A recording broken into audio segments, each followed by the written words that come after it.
X square plus y square equal to a square বৃত্তের ক্ষেত্রফল নির্ণয় করতে হবে। একটা কোশ্চেন দেওয়া আছে, একটা বৃত্তের সমীকরণ দেওয়া আছে, এই বৃত্তের ক্ষেত্রফল আমাদের নির্ণয় করতে হবে। আমাদের বৃত্তের ক্ষেত্রফল আমাদের জানা আছে যে পাই পাই এ স্কোয়ার বা আর স্কোয়ার যাই লিখি না কেন, আমি যেহেতু এখানে ব্যাসার্ধ এ দিয়েছি তার মানে এ স্কোয়ার হবে। এই জিনিসটা আমাদেরকে নির্ণয় করতে হবে। দেখি আসলেই পারি কিনা।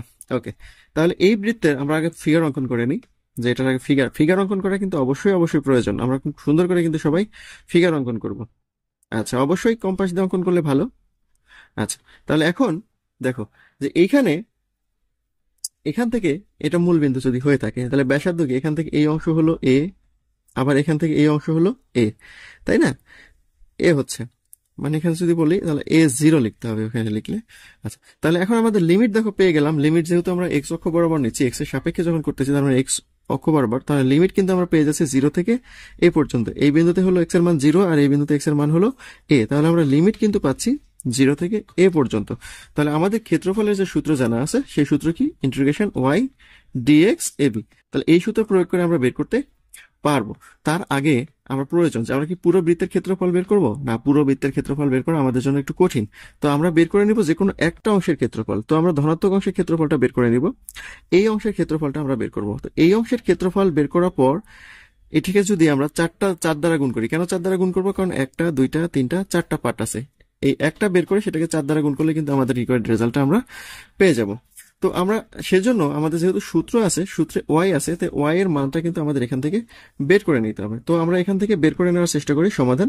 X square y square equal to a square, তাহলে y square equal to a square minus x square,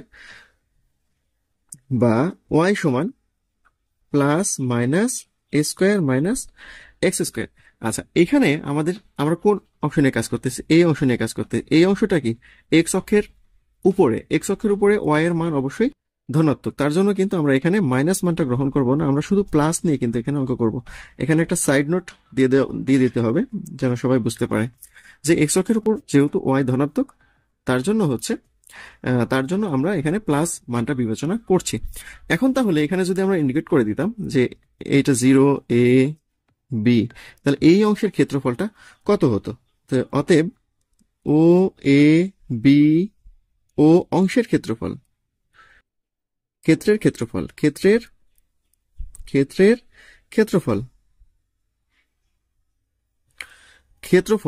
তাহলে কি হবে? আমাদের সূত্র জানা আছে, ইন্টিগ্রেশন লিমিট কি হবে? তো লিমিট আগেই বলে দিয়েছি, 0 থেকে এ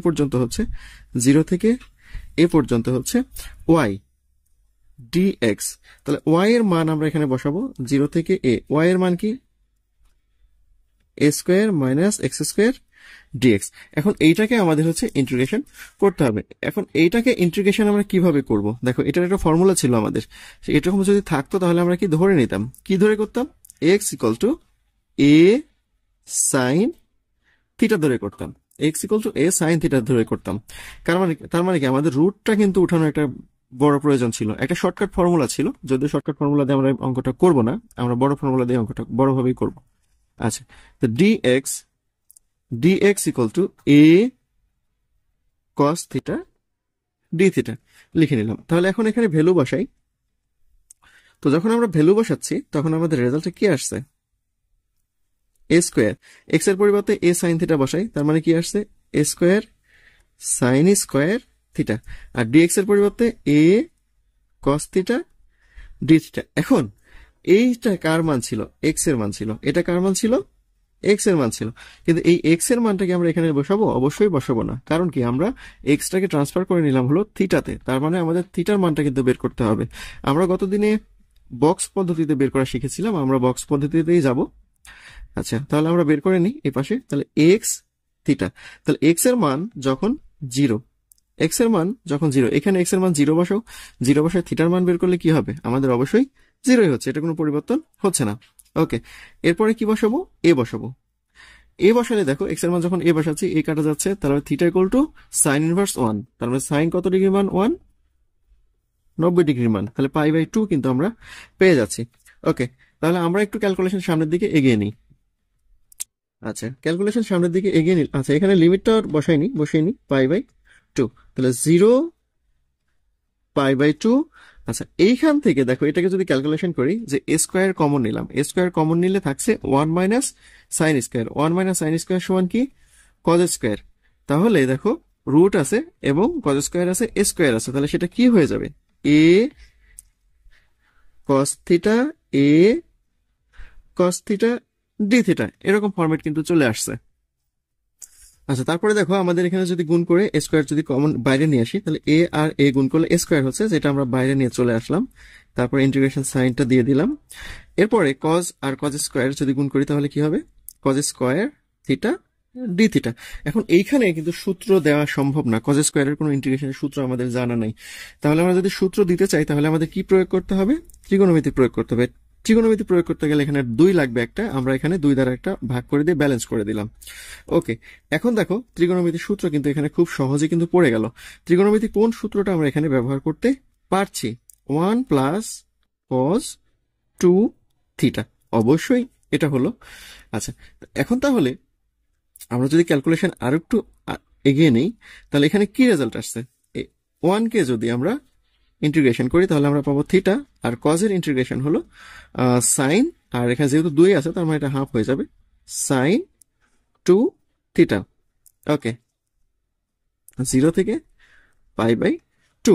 আচ্ছা, এখন এটা দেখো যদি আমরা ভ্যালু লিমিট প্রয়োগ করে ফেলি তাহলে পাই বাই 2 কেমন রেজাল্ট হবে, pi by 2 plus sine 2 into pi by 2 minus 0 plus half sine 2.0।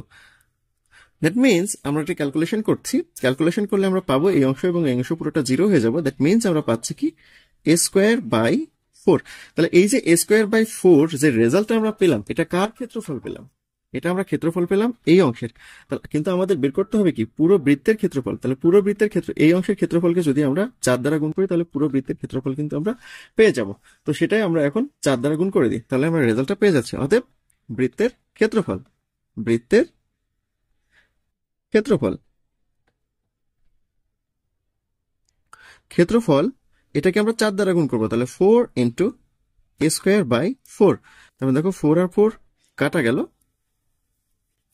কাটা গেল, তাহলে আমরা রিকোয়ার্ড রেজাল্ট কিন্তু পেয়ে গেলাম কত, পাই এ স্কোয়ার, স্কোয়ার ইউনিট, বর্গ একক। তাহলে এই যে বর্গ একক রেজাল্ট আমরা পেলাম, এটা কি আমাদের জানা রেজাল্টের সাথে মিলে গেল। তার মানে কি অবশ্যই আমাদের বৃত্তের ক্ষেত্রফল বের করা সঠিকভাবে হয়েছে।